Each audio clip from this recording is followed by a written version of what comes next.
Hello guys, welcome to my channel web study. इस video में हम नंबर सिस्टम के आगे के क्वेश्चंस करेंगे। एज यू नो कि अभी तक हमने बेसिक्स कवर कर लिया है, प्लस 1 to 10 क्वेश्चंस हमने ऑलरेडी कर लिए हैं प्रीवियस वीडियो में, जिसका लिंक मैं नीचे डिस्क्रिप्शन में डाल दूँगी। आप वहाँ जाके अगर आपने नहीं देखे तो आप चेक कर सकते हैं। इस वीडियो में हम आगे के क्वेश्चंस करेंगे, तो let's start the questions. Question number 11 से हमें स्टार्ट करना था, जिसमें पूछा है कि 2/3 is a rational number, right. आपको पता है 2/3 इज़ अ रैशनल नंबर। अब यहीं पर बात आती है what is a rational number. Rational number होते क्या है बताया था मैंने, which can be expressed in P by Q form and where P Q should not be equals to 0, right. ये होते हैं आपके rational numbers. Whereas √2 and √3 की बात करा है, ठीक है। आपसे बोला है 2/3 is a rational number, but अगर हम बात करें √2 और √3 की, तो are they a rational number और नॉट।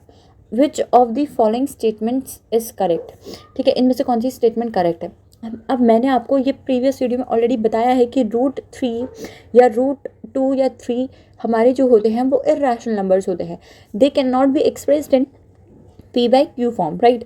तो इसीलिए अगर √2 हमारा इर्रेशनल नंबर है और सिमिलरली हमारा √3 इर्रेशनल नंबर है, तो अगर हम इसको पी बाई क्यू की फॉर्म में लिखेंगे तो this number still remains a irrational number. Hence जो हमारा बी ऑप्शन है that will B correct, N irrational number, यानी कि √2 और √3 हमारा जो है वो एक इर्रेशनल नंबर है। नेक्स्ट क्वेश्चन देखते हैं। नेक्स्ट में है if m and n are distinct natural numbers, यानी कि m और n हमारे नेचुरल नंबर्स हैं, मतलब they are not equals to 0, वो 1 से स्टार्ट होता है, राइट।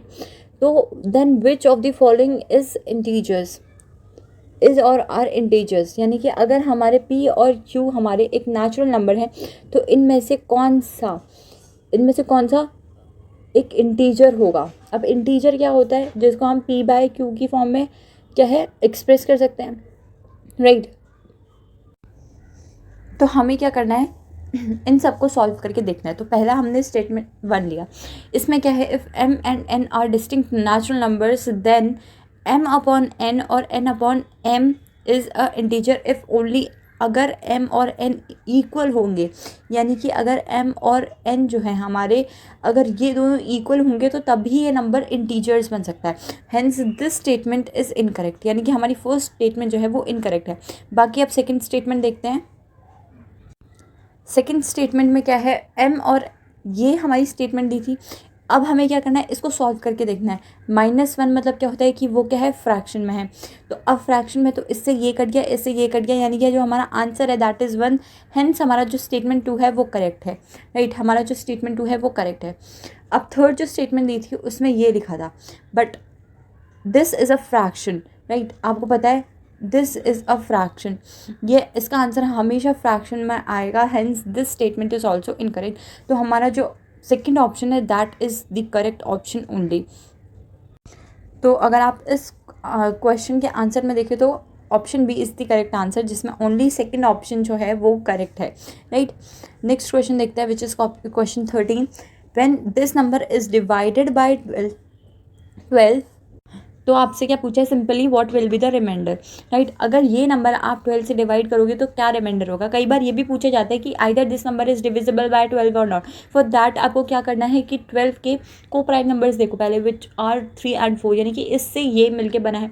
तो आपको पहले देखना है कि either this number is divisible bye 3। अब ये कैसे चेक करोगे, उसके लिए आपको डिजिट्स को ऐड करके देखना है। डिजिट्स को ऐड करके अगर वो पूरा डिजिट 3 से डिविजिबल है, इन दैट केस वो 3 से डिविजिबल होगा पूरा नंबर। और अगर 4 से चेक करना है तो 4 से डिविजिबिलिटी चेक करने के लिए हमें लास्ट के 2 नंबर्स को देखना है। It should be either equals to 0 और it should be divisible by 14। तो यहाँ पर ये नंबर जो है वो 14 से तो डिविजिबल है बट 3 से नहीं है। तो इसका क्या मतलब हुआ कि वो नंबर 12 से डिविजिबल नहीं है। यहाँ पर दोनों से डिविजिबल होना चाहिए तभी ये वो 12 से डिविजिबल होगा। तो अगर क्वेश्चन ये पूछा जाता कि either this number is divisible by 12 और नॉट, तो for that it is not divisible by 12। But इसमें बहुत सिंपल पूछा है कि what will be the remainder, ठीक है। तो इसके लिए तो आपको कुछ करना ही नहीं है, सीधे इस नंबर को लिखो और डिवाइड करो 12 से, that's it. And the remainder will be what, 4, right, because 4 से तो डिविजिबल था। आप यहाँ पर एक और चीज़ देख सकते थे कि ये नंबर पूरा 4 से डिविजिबल है, तो लास्ट में रिमाइंडर भी 4 ही बचेगा, तो आप डायरेक्टली भी लिख सकते थे, ठीक है। आपके अंडरस्टैंडिंग में है वो कि आप कितना समझ पा रहे हो क्वेश्चंस को। नेक्स्ट क्वेश्चन देखिए, तो find the question in this is divided by 50। अगर ये number, find the question when this, ये अगर डिविडेंड, आपको पता होना चाहिए कि किसको डिविडेंड कहते हैं, किसको डिवाइज़र कहते हैं, किसको जो क्वेश्चन कहते हैं, रिमाइंडर किसको कहते हैं, तभी आप ऐसे क्वेश्चन सॉल्व कर पाओगे। अगर आपको नाम ही नहीं पता है तो it is difficult to solve this kind of questions, right. तो ये जो नंबर है वो क्या है, डिविडेंड है। डिविडेंड क्या होता है, जब आप कोई भी नंबर डिवाइड करते हो, तो यहाँ पर जो नंबर लिखते हो दैट इज़ डिविडेंड, यहाँ पर डिवाइज़र, यहाँ पर आंसर को हमेशा क्वेश्चन बोलते हैं, रिमाइंडर तो पता ही है, राइट। तो आपसे बोला है कि फाइंड द क्वेश्चन, यानी कि आंसर आपको ढूंढना है when this number is divided bye 5। अगर ये नंबर 5 से डिवाइडेड होगा तो what will be the question. तो इतना इजी क्वेश्चन तो मैं नहीं कराऊंगी, राइट।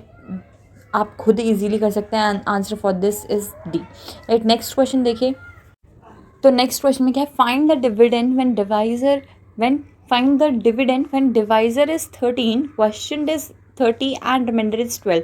अब आपको ये फॉर्मूला पता होना चाहिए, ठीक है। ये फॉर्मूला मैंने ऑलरेडी आपको बता दिया है। डिविडेंड यानी कि जो बड़ा नंबर है जिसको हमेशा डिवाइड करते हैं, dividend should always equals to divisor into question plus remainder. इस फॉर्मूले में आपको ये डाल देना है, आपको आंसर मिल जाएगा। Answer will be what, 402, right. Next question में क्या है, what is the remainder in the expression. अब आपको ये मिक्स फ्रैक्शन पढ़ना आना चाहिए। देखो हमेशा मैं बताती हूँ, ए बी, ये पूरा सॉल्व करके आपका रिमाइंडर बचा और ये क्वेश्चन बचा। अब आपको पता है कि बी हमारा हमेशा डिविडेंड होता है, बड़ा वाला डिविडेंड, छोटा वाला divisor, this will be your divisor. Question आपको पता है, रिमाइंडर आपको पता है। तो जब भी आप मिक्स्ड फ्रैक्शन में लिखते हो ना, हमेशा यहाँ से स्टार्ट करना, राइट। रिमाइंडर से स्टार्ट करो और फिर जाओ। तो यहाँ पर अगर आप स्टार्ट करोगे तो आपका जो ये होगा, राइट, चलो आप ऊपर से स्टार्ट करते हो, तो ये आपका रिमाइंडर है, ठीक है। उसके बाद ये आपका आंसर है, मतलब क्वेश्चन है, और ये आपका क्या है, डिविडेंड है। तो आपका इसमें रिमाइंडर क्या है, 18 is your remainder which is option C, right. तो ये चीज़ आपको पता होनी चाहिए, तभी आप ये क्वेश्चन कर पाओगे। Find the dividend for the expression this. अब यहीं पर आपको डिविडेंड बताया, भाई ये आपका क्या है, 4 है, राइट। अब यहाँ पर डिविडेंड नहीं दिया होता, यह सब आपके आंसर है। देखो 4 आपका रिमाइंडर है, 9 आपका क्या है, 9, what is 9 for sorry not 9, 19 आपका क्या होगा, 19 आपका होगा हमेशा क्या, जो आपका डिवाइज़र है वो, ठीक है। 41 आपका क्वेश्चन होगा, ठीक है, आंसर यानी कि क्वेश्चन होगा, और उसमें हम ऐड कर देंगे रिमाइंडर। तो इसको सॉल्व करके क्या आएगा, आपका डिविडेंड आएगा, राइट। मैंने अभी बताया कि अगर आप देखो ए बी, यहाँ पर आपका क्या बचा, रिमाइंडर बचा, और यहाँ पर आपका क्वेश्चन है, तो हमेशा ऐसे जाना है, ठीक है। हमेशा जो ऊपर होगा that will be your remainder, यानी कि यहाँ पर जो ऊपर है यहाँ से स्टार्ट करो, ऊपर आपका रिमाइंडर होगा, उसके बाद जो आपका होगा वो आपका होगा क्वेश्चन। देखो यहाँ पर क्वेश्चन, और फिर नीचे जाओगे तो आपका होगा क्या, डिवाइजर, राइट। तो ये चीज़ आपको पता होनी चाहिए। नेक्स्ट क्वेश्चन अगर हम देखें तो नेक्स्ट में क्या है, in a division sum the divisor is 10 time the question and 5 time remainder. If remainder is 46 then the dividend. यहाँ पर कुछ नहीं दिया, आपको पूरा बता रखा है। अगर रिमाइंडर आपका 46 है तो आपसे क्या बोला, डिविजन सम, जो आपका डिवाइजर है, डिवाइजर यानी कि ये ए, राइट। तो जो आपका डिवाइजर है वो क्या है, 10 टाइम ऑफ द क्वेश्चन, ठीक है, and 5 time of the remainder, यानी कि रिमाइंडर का 5 टाइम क्या है, आपका डिवाइजर है, ठीक है। उसके बाद आपसे बोला है एंड 10 टाइम द क्वेश्चन, यानी कि आपका ये जो क्वेश्चन निकला है ना, उसका अगर आप डिवाइड कर दोगे 10 से तो आपका क्या आएगा, क्वेश्चन आएगा।